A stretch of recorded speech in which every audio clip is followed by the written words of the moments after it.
Shalom. కొరింథీయులకు రాసిన మొదటి పత్రిక 1వ అధ్యాయము 18వ వచనము. 1 Corinthians chapter 1 verse 18.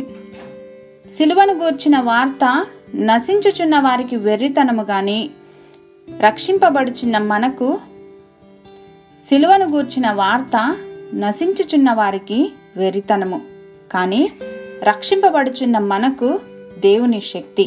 For the message of the cross is foolishness to those who are perishing, but to us who are being saved it is the power of God. రక్షణలోనికి నడిపించబడిన తరువాత మనకు దేవునికి మధ్య ఉన్న అనుబంధమును లోకములో ఎవరితోనైనా పంచుకుంటే వారికి అర్థం కాదు, ఇంకా మనల్ని వెర్రివారిగా చూస్తుంటారు. వీళ్ళెందుకు అర్థం చేసుకోవట్లేదు నేనెంతగా చెప్పినా అని మనకనిపిస్తుంది.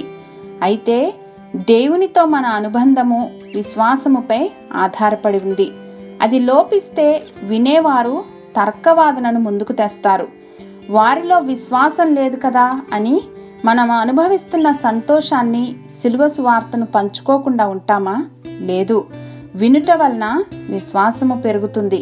వినుట క్రీస్తును గూర్చిన మాటల వలన కలుగుతుందని లేఖనాలు సెలవిస్తూ ఉండగా చెప్పటం మన బాధ్యత. వారు వినేవారుగాను విధేయత చూపించేవారుగాను వారి మనసులను దేవుడు ఒప్పిస్తారు.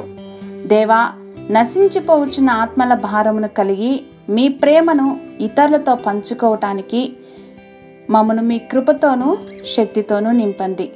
ఆమేన్.